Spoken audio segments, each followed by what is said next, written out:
What is up, everybody, and welcome to your favorite podcast ever, Call It What You Want. I'm Jimmy Conrad alongside Jesse Marsch and Charlie Davies, and we have a lot to get into today because the U.S. men's national team and our player pool had a hell of a weekend. So there's a lot of goals to talk about, a lot of great performances. We're also going to be talking about Duncan McGuire not making the move. I thought he was going to make the move. Everybody thought he was going to make the move. He's not making the move. That's not going to happen. And Americans to watch in MLS this upcoming season. So a lot. But of course, it's tradition here that we've established right from the get-go. We have the word of the day. So I'm going to present a word to Charlie and to Jesse because, as we know, the beautiful game is known in all types of different ways. That's why you can call it what you want. Soccer, football, football, foosball, whatever you want. Whatever you want. Whatever they call it in Botswana as well. Okay, so here we go. Call it what you want. Word of the day is Kuratul Kademi. Watch your mouth, Jimmy. Okay. I think I definitely have a good idea where that word is coming from. Okay. But I'm going to flip it on you. You got to tell me what this word means in football when you have an idea. Okay. Okay. All right. Iku ojo ibi. Ooh.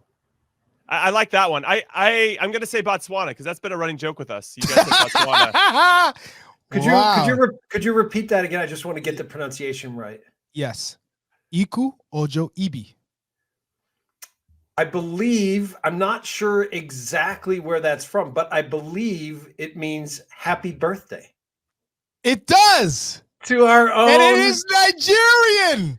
Nigerian, Hello? Of course. Happy birthday, Jimmy. Happy birthday, Thank you very much. Thank you very much. Jimbo turned 76 today. I know. I'm Jesse's age. It's incredible. Crazy. Wow, No. Yeah. We picked the Nigerian. We picked the AFCON losers as the word of the day. Yes, I appreciate I that. knew he'd go with Botswana. But that seems fitting for Jimmy, right? That seems about right. I'll be a losing Super Eagle anytime. I'll take it. Happy birthday, brother. Thank you. I appreciate it. Yeah. All right. Awesome. So to answer your word, I'm going to go with Jordan. How do you feel about that region of the world, Jimmy? Is that? Yeah, that's a pretty good region. Woo! Yeah. Jordan. I'll go Syria. What the heck? Syria, well, let me give you some clues here. A team from a country that speaks this language caused an upset at the 2022 World Cup by beating Belgium 2-0. And then Africa's most successful club team hails from a country that speaks this language. So it's less a country and more Egypt. a language that's spoken. Egypt. Not in the 2022 World It's Cup. a language that's spoken throughout the region. It's not So just if they're one upset, particular then country. it's Morocco. Morocco is the first clue. Okay. And Al Ali from Egypt, that's Jesse was right. Yeah. Is the second one. They speak Arabic. It's Arabic. Yeah, Arabic okay. is the word. All right. So we Kuratul tied. Kademi. You got it. You guys tied. You tied. Yeah, we tie, and I win the happy birthday one. So. You win the happy birthday. Although it's a setup. Oh Lord, it's Monday. I love it. I absolutely love it. All right, let's get into the show, though. We got some big things to talk about. Apparently, it's being reported that the U.S. men's national team will play Colombia in Copa America, in a tune-up, I should say, a tune-up friendly to Copa America. And I find this to be interesting. And Jesse, I want to get your thoughts on this because there's a possibility that the U.S. could play Colombia in the knockout rounds once they get out of their group because they cross over with Brazil and Colombia's group in the tournament itself. So is this the best idea to play a team that you are going to most likely or potentially face at some point in this tournament? I mean, why not have a warm-up match against like Bolivia or Uruguay? Exactly. The teams in our group. Yeah. Oh Lord. No, I mean, I would guess that it's not so easy getting a match because maybe the other teams have already organized something.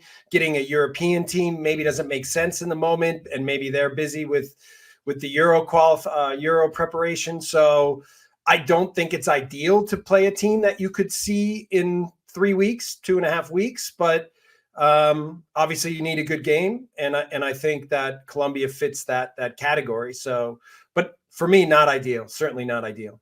Okay, the game's going to take place, Charlie, on June 8th at FedEx Field, reportedly, in Maryland, 15 days before Greg and the boys get their tournament underway against Bolivia.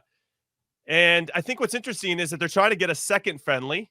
And I'm also hearing this is reported, but there's rumors flying around that they could be playing Brazil on June 12th, 4 days later after this other friendly against Colombia, in Orlando, being reported as the host city for that.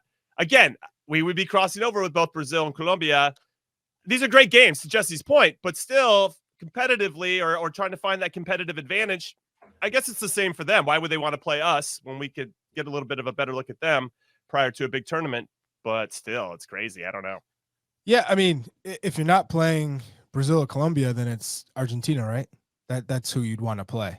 You'd want to play the best. And I guess it's like a good way to see if you're up to the standards to make a run in Copa America, because I think you're going to find out a lot of things in those friendlies of, do I have the right players, the right system, and I can make those last minute changes heading into the tournament, as opposed to playing a Paraguay or Peru or, one of the lower teams and you beat them, or, game goes as expected, and then all of a sudden you play Uruguay and it's bang 3-0 and you're like, oh, we lose 3-0, because I'd rather play against the best teams, because either if you do really well, you're gonna end up playing Brazil or Colombia anyways, so you might as well, if you can schedule them and the other teams are unavailable, then yeah, I'd rather play them than anyone else. Okay. I can see that perspective for sure, and I understand it. To both of your points, if we can get a good game, we got to get a good game, because we can kind of test our group as to how we want to play and the formation we're going to play in. Now, Jesse, I'm going to come back to you on this, because I find this fascinating in terms of preparation. I mean, June 8th isn't too far after the European season ends. So I wonder, knowing all of that and taking that into consideration, how do you approach this game as a coaching staff, taking your methodology in, or your philosophy in, the physiology, right? Like, how hard would you be pressing your guys to try to really go out there? Or how many minutes would you say Christian Pulisic will get in this? A half, and then you rotate? I mean, what does that look like from your perspective? Yeah, I would think that you would use the first match specifically because it's maybe the furthest away from the tournament. But I would like to treat one of those matches like it's the actual tournament. So use your starting lineup, not use 10 subs, use 5 subs, try to get a little bit of rhythm, see how the team's performing, try to get your best group out there, hope everybody's healthy, hope everybody's coming off the backside of their European season in a good way. And then the other one maybe is a mixed lineup a little bit. So, you could look at the timing, and maybe it's that second match, not the Colombia one, because it's maybe 1 week right before. So it gives you proper time to recover and analyze. But for sure, one of those for me would be like an actual dress rehearsal. How much would you add to, I have a good idea of how you like to play. Is that enough time for you to implement that? I know Greg's already had this head start, right? And he's already laid the foundation for how the team wants to play. But for us to continue to evolve and to be tactically flexible, there still has to be some of these little nuances and subtleties that's going to make us even better, especially when we play against the best nations in South America. Absolutely. I think, first of all, we have enough players that are playing at a high level and have tactical intelligence and play in different systems with their club teams than with their national team. So I know that Greg is very married to the way he likes to play, but I would like to think that there's enough flexibility and tactical sophistication to manipulate opponents and manipulate games to do exactly to now see if you can tilt the games against the best opponents in your favor. That's what tactics, again, we talked about this before, but that's what tactics are for me. It's a way to control an opponent and control the match in the way you want it to be played. So you're right about the fact that when you get your team together for these camps, and that was one thing that the U.S. team and the coaching staff did not have in the lead up to the World Cup, was a real camp to try to institute exactly the way they wanted to play throughout the tournament. Now, every team had that same disadvantage. So, but it's unfortunate when you're a coach, when you're not able to really build in the flexibility that you want and that you think you need, again, especially against the best opponents. So we'll see. We'll see what we get. We've seen a little bit where sometimes they'll play 4-2-3-1 and sometimes they'll play more 4-3-3 or 4-1-4-1.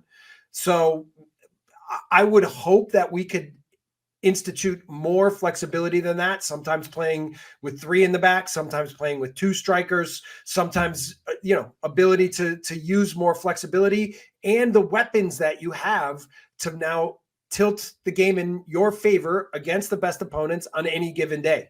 So we'll see what they pull out.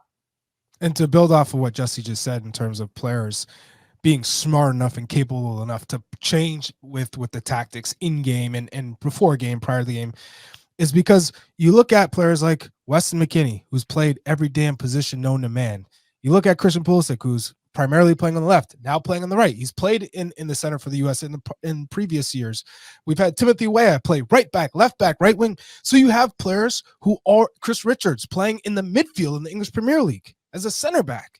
So you have all these players who have an ability to adapt and change, because the more that these players know positionally where they're supposed to be, when they're supposed to be, and the guy next to me in certain parts of the field, the easier it is to change those I guess, ideas and roles instructions in game. Yeah. No, those are great points. And I'm curious to see what we do, and hopefully two of these games will be scheduled so we can talk about it some more moving forward. All right, that wasn't the only matches that were reportedly set.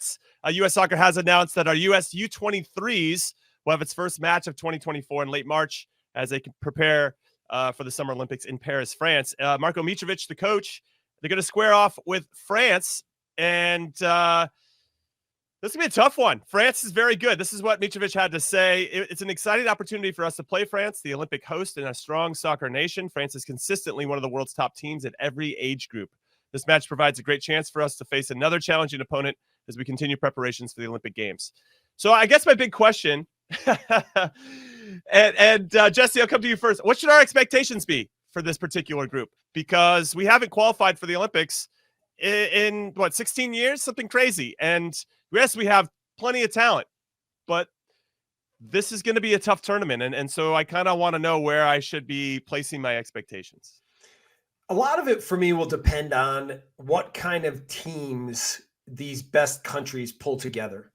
So if you just talk about the teams in UEFA, right? They always play the U21 tournaments, and those are taken very seriously by all the federations in Europe. And that tournament and that championship is considered a real international youth championship. So, and what happens is usually those players aren't under 21. They're under 21 when the tournament starts, but when the final is 2 years later, they're more around 22, 23 years old. So then in theory, those teams can kind of slide right into the Olympics. However, most European nations don't treat the Olympics the same way they treat their U21 UEFA championships, your Euro championships. So, however, that's a really good sign that we're getting a good match, right? Tested by probably the best team in the world at that point at that age group, is if they pull their best players together. And I think we need to be happy that we have a team in the Olympics, be really happy that our players will have that big experience and hopefully play against some really good teams, but also be very aware of the fact that we won't be a real team. And if we're going to use the game against Slovenia as a little bit of a barometer as to what it might look like, then I think we should temper our expectations and understand that this team's going to be thrown together a lot in the last minute. Hopefully Marco can do a good job with the team. Hopefully the guys can understand the way they want to play and execute when the tournament comes around. It's the Olympics, so I think all of them will be very excited about the opportunity, what an experience it will be. But in the end, the most important thing is that our players are now gaining that experience that they've lost for so many years, and hopefully be able to use that to bolster what their potential can be for the first national team come 2, 3, 4, 5 years down the road. I think what I'm excited about too is that I hope that Marco can get a full team together, like a full healthy team, because France is going to ask a lot of questions. and we need to have some legitimate answers. And if we can't answer them in this game, in this friendly, we better have those answers when this tournament starts. So I'm going to come to you, Chuck, as Thierry Henry's BFF. Thierry Henry is, for everybody that doesn't know, the U-23 coach. He'll be leading France in the Olympics in Paris, which is very exciting. And I know he seems to be really thrilled about getting back into the coaching stuff, even though he's an amazing pundit and obviously one of the top players of all time. Chuck, where do you think Thierry is on France's chances, let's say, for the Olympics overall? The French team is leaps and another stratosphere. Actually, they're in another stratosphere to our under 23s. When you talk about Arnaud Kalimuendo, way to ease us into that.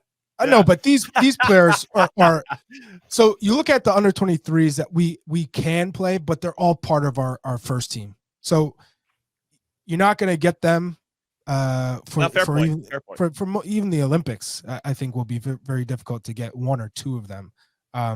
Whereas you look at the under 21s for France, and they're all playing with their clubs, Champions League, and they're all playing for the most part.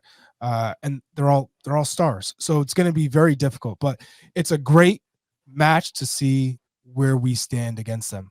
Because that's the standard. They're going to be the favorites at home in France, in Paris for the Olympics. So, I mean, defensively, I'm concerned with this group because that's the weakest part of this under 23 US team. So when they're going against Matthijs Tel of Bayern Munich, he's 18 years old and he's an absolute star. He will be playing in this tournament because he's not going to be part of the first team. Cherki from Lyon, another player who's super dangerous. Kalimuendo. It's just Zaire Emery's probably going to be older players. And three older players. I forgot about the three older players. But I don't think Zaire Emery will. Thierry's is going to lace him up and play, apparently. I don't think Zaire Emery will be there just because he'll probably be with the first team. You don't know. Who knows, man? I mean, but he's going to be a part of the Euros squad most likely. So I don't think he'll do both. But that's the level we're talking about, this French team. And what confidence have you seen out of this under 23 side or quality with performances that inspires you to say, oh, they're going to medal? If it's not some of the first team guys dropping in, if you told me Gio Reyna's going to play, you told me Ricardo Pepi and Balogun, Yunus Musa, then I'd say, oh, okay, yeah, we have a legit shot, and I'm positive. I'm upbeat about the Olympics. Right now, I am not. I'm going to reserve my judgment until after March 25th, after we play this game against France. I'll have a much better idea of where my expectations, I suppose, will be given how we perform against that particular nation. That's smart of you, but if you had to give it now, if you had to give it now, listen, maybe Charlie can go to camp and be a motivational speaker for the team. That was pretty inspiring. Yeah, you should. If you could do what that guy did when Jurgen Klinsmann was charged, when he ripped that phone book in half, that would be awesome. Can we get the guy rip the phone book in half again?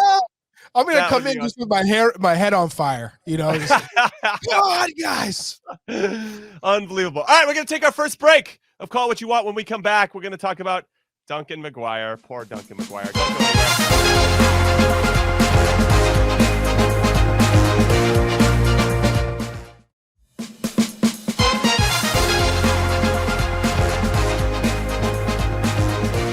Welcome back to Call What You Want. I'm Jimmy alongside Jesse and Chuck, and we are talking a little Duncan McGuire. Now, in every transfer window around the world, there's always some unfortunate soul that got sucked up into the system. Something didn't go right. And this time around, just happens to be our very own Duncan McGuire from Orlando City. He was making his move. He was on a flight to Blackburn to go over there, sign for the championship team. They needed him. They're 5 points away from relegation. And then apparently somebody on their staff, I'm going to summarize here, hit save instead of submit to the people at the EFL Championship or whoever they needed to send it to, and it didn't go through. They thought it went through. They were going to appeal, still didn't go through. They actually made a video of him being unveiled to the team. It was on the internet, him wearing the Blackburn jersey. He stuck around because he thought the appeal was going to work. It didn't work, and now he's got to go all the way back to Orlando to now play with them in the Concacaf Champions League. And this is an absolute I'm just going to say it's a shit show. And since that's happened, Jan Dahl Tomasson, famous Danish international who's the coach of Blackburn, has since resigned. He took his assistant with him. So maybe it was the best he didn't go to Blackburn. They just seem like they're all over the place. Jesse Marsch, I know you've saying it all along. Dabbled in the space before with some things. Well, what are your thoughts on this? Yeah, immediately I thought of all the different team managers I've had over the years. And, you know, those roles within the staff are massively important because things like this can happen if they don't do their job effectively. And by the way, they have to be like military precise with every decision and every action that they make, because if they do screw something up, it can be of a massive proportion. So I've been lucky over the years to have great people that have had a lot of experiences at the clubs usually that I've worked at. And I know investing in that relationship is really important, so that when we need to have hard discussions, or when I need to make sure that things are being done appropriately and that we're on top of all the details, that the trust level is there. Because what happens is a lot of times those guys get nervous, right? They get nervous that they're going to make mistakes, and that's the best way to make mistakes. So that's not an easy job. They don't always get paid their value. They don't always get paid their value because of things like that. It's so important that they execute these things. Now, for Duncan McGuire, you have to feel for him. And I remember this happened to Dan James at Leeds 2 years before I came, and then they wound up making a transfer later, and he wound up coming to Leeds anyway. But can you now imagine Duncan McGuire, how hard it is for him to now fly back to Orlando, all excited, all of his family and friends were all excited about him going to Blackburn, a big opportunity. And now the window closes and he has to go back to Orlando. He seems like a good kid. He's a professional. This is part of the job. He has to now get himself ready to go. But man, can be a real setback and real disappointment in a young man's life. And hopefully, it seems like he was having a wonderful time in Orlando. He has a good coach in Oscar Perea. It's a good team. I think he fits there really well. So I imagine that he'll get back to playing his football, but it's really frustrating and disappointing, I'm sure, for him and for all the people around him. Now, Chuck, before I come to you, Blackburn did say in a club statement, as was previously communicated by the club, Rovers will fly over to the U.S. over the coming weeks to try to conclude a pre-contract agreement with Orlando City so that Duncan can officially become a Rovers player in the summer. If you're Duncan McGuire, or if they get relegated and they go down into League One from the championship, because they're not too far off, like I mentioned, do you even want to go to Blackburn at this point? Is that even a club that looks like? Well, yeah. So Duncan McGuire, yes. I mean, he's got to be gutted. Hopefully he didn't burn any bridges on his way out of Orlando City, because that's where it's going to get really awkward. But what do you think he should do now with this situation? Regardless, let's say even if Blackburn doesn't get relegated, do you still want to go there? So I don't know. I think Jesse sounded just as motivational and inspirational as I did for the 23s about Duncan in Orlando. But I will say I'm going to take the positive road and say he's on the radar for more clubs in Europe, if not England, because of this failure in Blackburn's case. And I don't think it was the best spot for him anyways. So go back, kill it for a half a season in MLS, do what you're doing, continue to build off of that. They just signed Luis Muriel. Hopefully they can strike up a partnership. And hopefully they strike up a partnership and play well together. And next thing you know, he plays in the Olympics and he's gone. He makes his move, gone. And hopefully to a top division club that has maybe playing in Europe. I think there are better clubs out there for him that are better. I agree with that. I agree with that. I'll take that as I look at him and say everything happens for a reason. So maybe you dodged the bullet in this case. I am also a believer that things happen for a reason, Charlie. And so in this case, with the coach leaving, with a little bit of turmoil, fighting relegation, was it the best place to go? I think he would have been enough to help them, to secure them in the championship, and then maybe help build upon that for next year.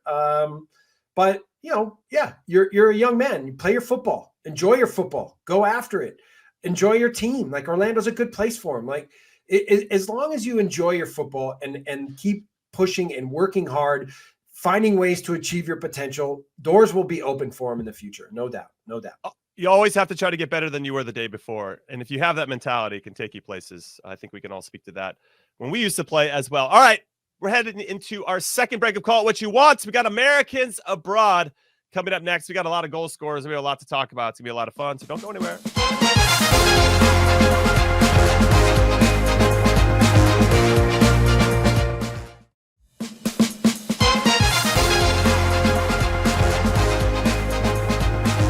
Welcome back to Call It What You Want. I'm Jimmy Conrad alongside Charlie Davies and Jesse Marsch, and we are talking a little Americans Abroad now, a little recap of our player pool and how we performed. We'll do some notable results. I'm going to go Taylor Booth. He bagged a brace and was named man of the match as Utrecht. Utrecht beat Fortuna Sittard 4-0. Haji Wright scoring both of Coventry's goals in a 2-1 win over Millwall. That's 3-2 now for him, and 10 goals and 5 assists overall this season. Way to go, Haji. Johnny Cardoso provides an assist and was named man of the match in Real Betis's 2-0 win over Cadiz. Ricardo Pepi comes off the bench to score his 5th Eredivisie goal of the season. Daryl Dike, though, on the bad news side, suffers another injury setback after coming back from a 9-month absence. And there was rumors that maybe he tore his other Achilles, which would be absolutely heartbreaking if that's the case. That's confirmed. Confirmed he tore his other Achilles? Yeah. Oh, God. Man, we're talking about how Duncan McGuire is going to be sad about his current situation. Daryl Dike, that is a long road back, and he just came through it. Wow. I need a minute to process that. But, those are some of the notable results and news with regard to – but we had plenty of other players that scored. Josh Sargent also got a goal. Christian Pulisic and Yunus Musa both were in against the Napoli and Milan's 1-0 win. So that's good. But, Chuck, I'll come to you first. Who's your most notable player? What's a standout performance from you? Johnny Cardoso.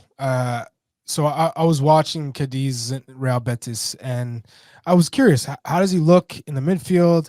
And he formed a really strong partnership with Mark Roca, Jesse, your former player. And Pablo Fornals was also fantastic in this game, but he wins the ball and then plays it in, and next thing you know, Real Betis are up 1-0, and he had an assist. He played 90 minutes. He was very solid. He connected 38 of 39 passes, 97%. He was just really clean. Not a mistake. 4 for 4 with accurate long balls in the game. I was really impressed with his movement, his anticipation, and just his clean first touch and distribution. So you think about players making moves. He goes from Internacional in Brazil to Real Betis in La Liga, and you think, okay, is he going to play? Is this the right step? This was a phenomenal step, and you can tell that he's taken to this move. He's got a good manager who's putting him in a position to excel, and I just think, man, he's going to be giving Greg some problems come this summer because he's got a lot of quality. So Pellegrini has done a good job with him at Betis, and now he just has to continue to make the most of his minutes. No, I love it. I'm kind of curious if he can maintain that form and that confidence. He seems like I'll say an automatic lock for our Nations League semifinal against Jamaica. But if we're really looking for a like-for-like replacement, as close as we can to Tyler Adams, I think Cardoso fits that bill pretty well. All right, a couple other names before I get to you, Jesse, on this. Flo Balogun scored for the first time for Monaco since November, but they ultimately lost in the French Cup when he missed a crucial penalty as Monaco crashes out to Rouen, who are a third division team. So that's never a good look. Nico Gioacchini subbed on, got his Como debut, so that's exciting for him. Luca De La Torre started in the 3-2 loss for Celta to Getafe 3-2. Another big one, too, that I thought was Leonard Maloney scored for Heidenheim in their 2-1 over Werder Bremen. So that's good for him and good for Heidenheim. Yeah, Heidenheim's comfortably mid-table. Amazing. Yeah, it's pretty cool. Now, anybody stand out for you, though, Jesse? Well, I did this for you, Jimmy, a little bit. It's your birthday, so I wanted to honor your birthday. And if we go back a few weeks when Tim Ream was hurt, and then we weren't sure about him establishing himself back into the starting lineup, we talked a little bit, and I said, Tim has proven himself with that team, and all he has to do is be ready for his opportunity, and then again show the quality and intelligence and everything that he has in his full package of the kind of player he is. And this game against Bournemouth, I mean, he had 2 matches this week. So they drew 2-2. I think that match was against Burnley. And then they won 3-1 against Bournemouth. And he had 2 90-minute performances. I want to say he did not take a wrong step against Bournemouth. He was outstanding. And by the way, so was Anthony Robinson as well. They both had lockdown on the left side in terms of defensive responsibilities. You talked a few episodes before as well, Jimmy, about Anthony Robinson's defensive qualities lately and him performing better and better. Tim Ream was outstanding. I mean, in terms of when to step, when to drop, when to open for build-out play, how to be tight, when to be tight with a striker and when to lay off a little bit. 38 for 39 passes, winning duels, winning headers on corner kicks, clearances. I mean, really, really outstanding performance. One of the best defensive performances I've seen in the Prem this year. So, it's good to see Tim back healthy, performing at his best. He's got to be a lock for Nations League, and I've even questioned a little bit, is he getting a little bit older? Do we need to start investing some younger players for Copa America? But if Tim Ream keeps performing like this, and especially in a 3-match week, and that he shows that his fitness, his level of competing, his understanding at everything continues to be at such a high level, then Tim he's a lock to be in the lineup for the U.S. national team. So really happy to see him back in the lineup, really happy to see him performing so well. And yeah, I mean, I think that he continues to show what a quality player he is. All right, well, all I'm going with is Taylor Booth. I just want to give him another shout out. He's got 5 goals in his last 2 games. That's ridiculous. And as I mentioned before, he bagged a brace and was named man of the match as Utrecht beat Fortuna Sittard 4-0. But he's just so busy. And as we've mentioned, and as I say over and over, confidence is a hell of a drug. And when you have that type of confidence, it can take you places. Now it's just a matter of when things aren't going your way, can you maintain that confidence? Can you manufacture it even when you don't have the goals to back it up? And these are going to be one of those moments that I'll be watching Taylor Booth. Can he still have an impact on the game even if he's not hitting the back of the net? Can he still have the assist to the assist, or can he still create enough space to open up something for his teammates that are going to ultimately impact the game in a positive way? So my eyes are on him. Erik ten Hag, manager of Manchester United, has mentioned that he would have loved to bring him to United at some point, which could be too big of a step so soon. Maybe there's a little baby step in between that before you go to one of those big clubs, but he clearly has something. So I'm very excited to see what Greg Berhalter decides to do with Taylor Booth moving forward and how he continues to fight and make sure he proves himself so he can get into the team at some point. But we may have a candidate for the president of the Taylor Booth fan club. It's me. I'm wearing his pajamas right now. It's so crazy. I've got the Taylor Booth pajamas. At least put his jersey up in the background there. At least a photo of you giving him a hug. Come on. I mean, 5 goals in 2 straight games. How can I not talk about it? Replace the Pele Maradona with you holding Booth's head, holding his face.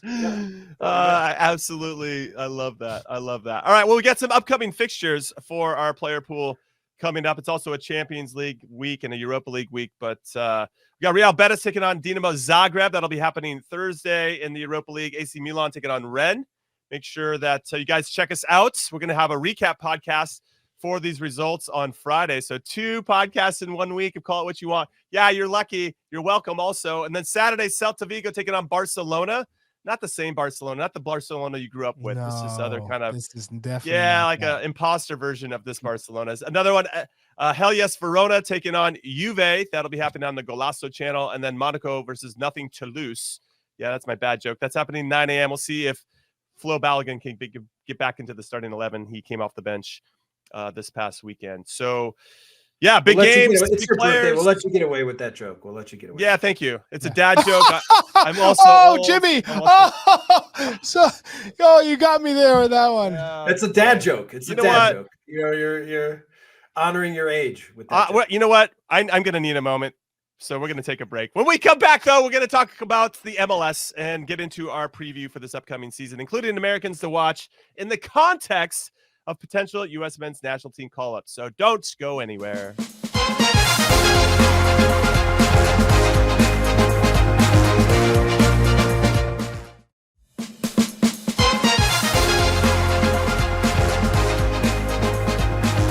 Either they're on on a podium right now of best European teams. Nonetheless, Charlie's getting a phone call from Clint Dempsey, by the way. Answer. Hey, Clint. Yo, what the hell? You're on TV. You're on live TV, dog. Oh, what's up? I don't know if people can hear him. Put him closer to your mic. I think they can hear him. It's nice and loud. How you doing? Man, chilling. I was calling to catch up with you. All right, well, you're on more than footy right now. Inter Milan, top 3 or top 5 team in Europe? Man, it's too early for the type of questions. Fair enough. All right, I'll call you later, bro. All right, bro. Be good. Y'all take care. On a boat Later, fishing Clint. somewhere. We love it. That's a nice flex, Charlie. Just Clint Dempsey calling you in the morning. No big deal. I was like, why is he calling me at 9 in the morning? When is he getting up early? Yeah. What was he calling you for? I don't know. I will yet to be determined. We're all getting older, so he's getting up earlier. He's probably not staying out as late. He's probably He's got like 12 children he's got to take care of. I mean, he's a busy man. He's probably getting ready to go to the golf course. Like he just wanted to like catch up or something. Yeah, wow. Clint Dempsey, wow, that's a nice flex. Jesse, anytime you want to have whoever call you just to try to one-up Chuck, you're more than welcome to do that. All right, let's get into... Wait, sorry, it's Joe Biden. Hang on one second. All right, MLS preview time. But let's get into our players to watch. So, Chuck, what American player do you think is on the precipice of having a good MLS season and could push into the U.S. men's national team? Well, I mean, we just look at the last U.S. men's national team friendly match in January camp, and that's going to be Esmir Bayraktarovic, because we know what a gifted player he is in terms of individual quality and skill. He possesses something different than most other players in the player pool. Yet he only had 5 starts last season, right? So a player got into January camp that only started 5 games, which is also like, really? But at the same time, you see why. He has this quality and this skill that other players don't, and the confidence to go along with it. So in getting 498 minutes last season, 0 goals, 0 assists, that's the one player with a new coach in Caleb Porter, surrounded by Carlos Seal and company, that you have to watch for next year, because he's got so much upside and potential. Now, can he be consistent? Can he stay on the pitch? Can he contribute?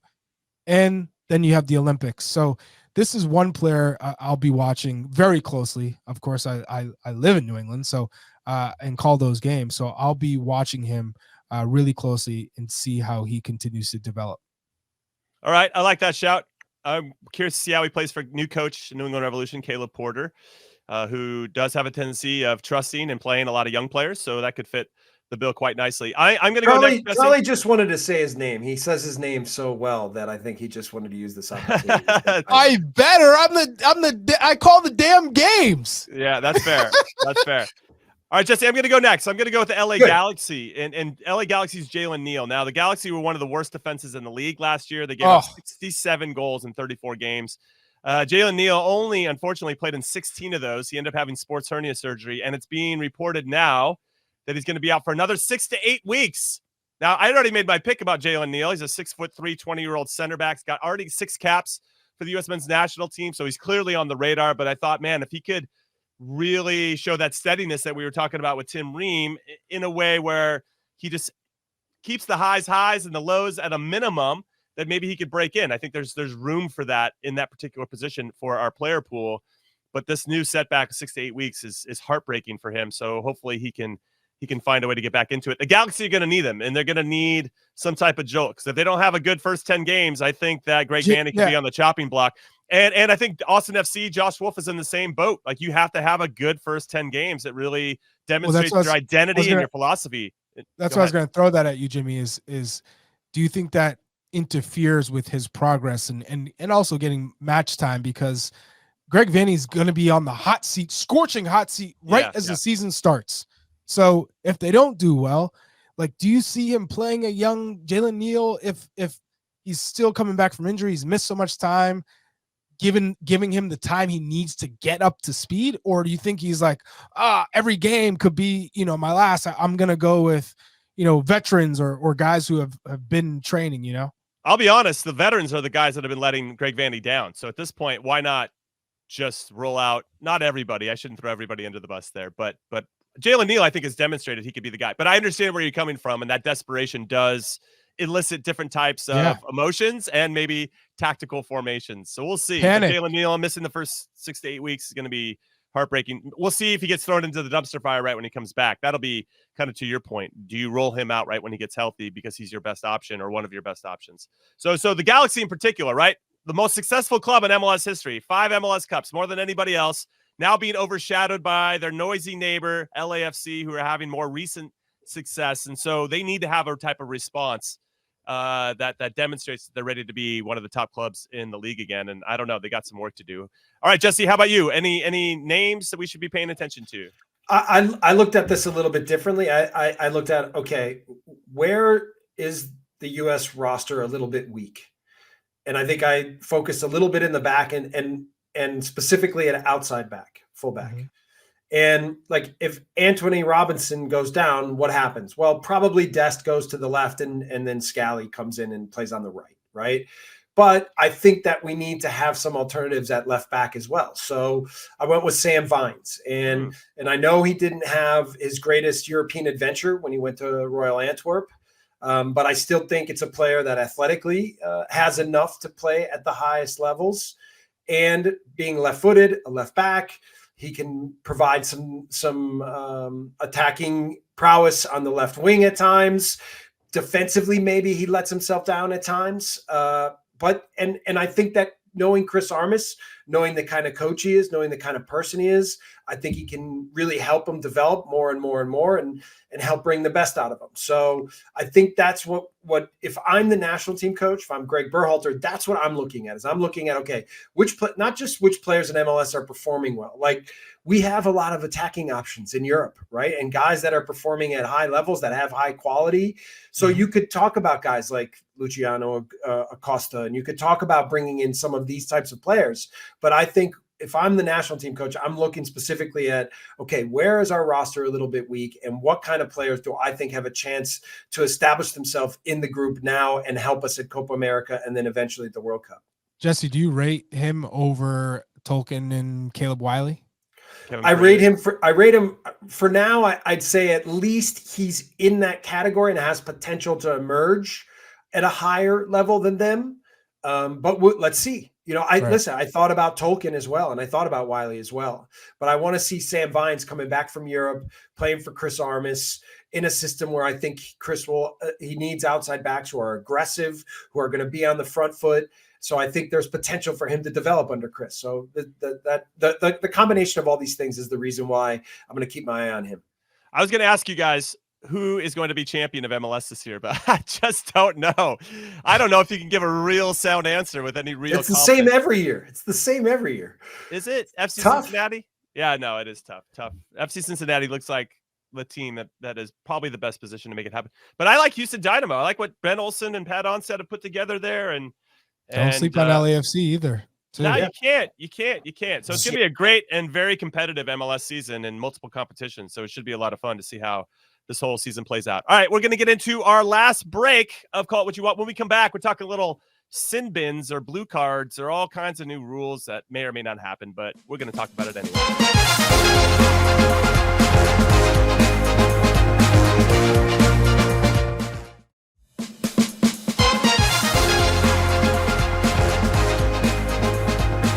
Welcome to the stretch run of Call It What You Want. I'm Jimmy Conrad alongside Charlie Davies and Jesse Marsch. And to finish the show, we're going to talk about the possibility of blue cards being introduced for 10-minute sin bin trials or penalty box stuff for all you hockey fans out there. That if there is, I don't know, just creates more gray area, I think.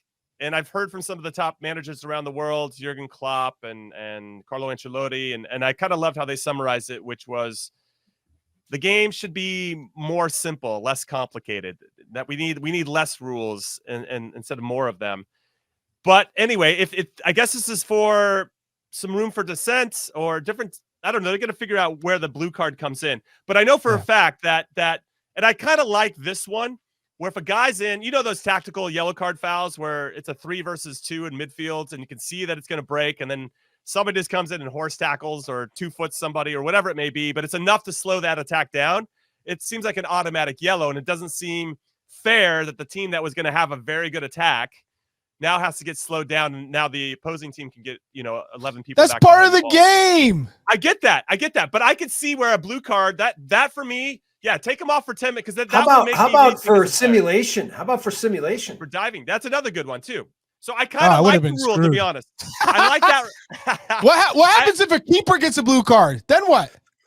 Well, yeah, exactly. Wasting time and do it. Then what? Are you going to play without a keeper? They bring on a hockey goalie. They bring on a hockey goalie.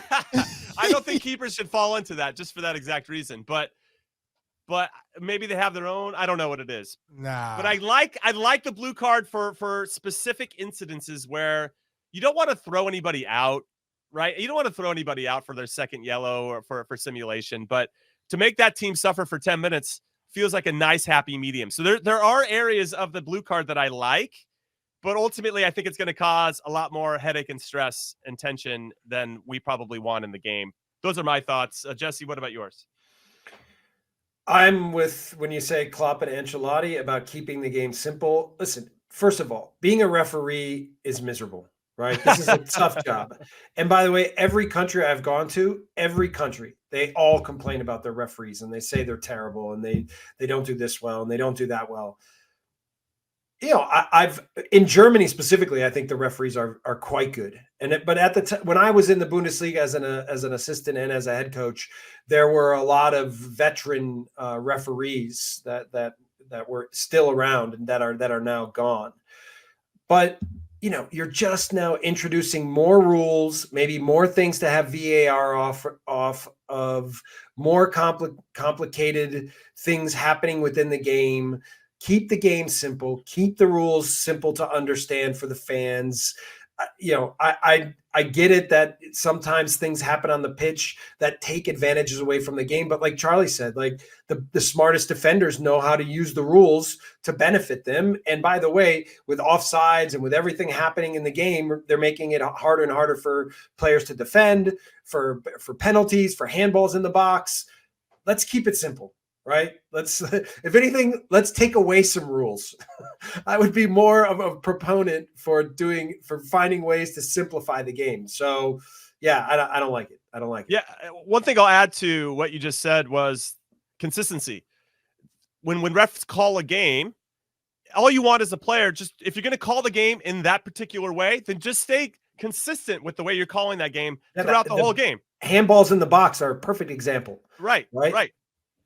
So and that's in game. That's also from game to game in the same league. Like they're not being called the same way. And I think that's where a lot of the frustration comes as players, as coaches, as fans. Like, why aren't we all calling this the same way? And if they can figure out how to solve that, which I think would help in simplifying everything. Like this is what the handball rule is, and there's no other interpretation of it. This is just what it is.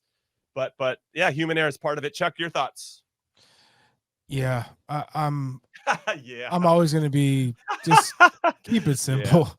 Yeah. Keep it simple. Let's just not add any more wrinkles to the game. I mean, VAR isn't even sorted out yet. There's too many games where you're left just wondering, why are you extending the game? Why are you slowing it down? Let it just be flowing naturally the way it always is. Sometimes I'm always like, I don't even think we need VAR. Just if there was something egregious where it was crystal clear there was a mistake made, that, everyone makes mistakes, but this is a huge one that's game altering, intervene, change it. But the ones that are left for interpretation, those are the ones that drive me crazy. If a ref has to go to the monitor just to sit there for another 10 minutes, it's not clear and obvious. What are we doing? So I would rather not see a blue card, because then it's always going to come back to, well, did it meet the threshold of a blue card? Did we give that player a blue card? I have a theory. I have a theory that because FIFA changed the pass back to the goalkeeper rule, right, which was 30 years ago, and this was by far the best rule ever introduced in modern football. I agree to that. I think that that's empowered them to always be thinking, okay, what's next? What's the next rule that we need to change? And how are we going to impact the game in a positive way? Which is dangerous to me. Like, I don't pretend to be a purist or like that is for me the greatest rule change in my lifetime, right? And probably the greatest rule change we'll ever see. It's sped up the game. It's made the game more, I think, energetic. It's made pressing a possibility. It's done a lot of good things to the game. But sometimes we're overcomplicating all these new ideas and new rules. And I think it's been exacerbated by what happens with VAR in every different country. So the only thing that I'd say is a benefit in my time is the 5 subs. So you can play a little bit more aggressive and know that you have 5 players to choose from instead of 3. And then the concussion protocol, so that you can make a sub and have it not be counted as a sub if it's a concussion protocol substitution. So I think those are big changes that benefit the game. And you're allowed to have, 5 substitutions in 3 windows, which makes sense. And halftime's not a window as well. So I'm okay with those. Anything else, like you said, Jesse, it's just too much. Well, I have a theory as well. And it's the end of the show. That's my theory, everybody. So make sure to follow. Birthday show. Happy birthday. Wherever you get your podcast, thank you so much for the birthday wishes. And please take a few seconds to leave us a rating. And if you're on Apple Podcasts, a review. We'd appreciate that, especially the 5-star ones. And catch us on the CBS 5 Sports stars, please. Golazo Network. It's my birthday. Give us 5 stars. Write something good about us. Okay, we'll see you next time. Remember, we have a special recap podcast on Friday. All right, we'll see you then. Later. Woo!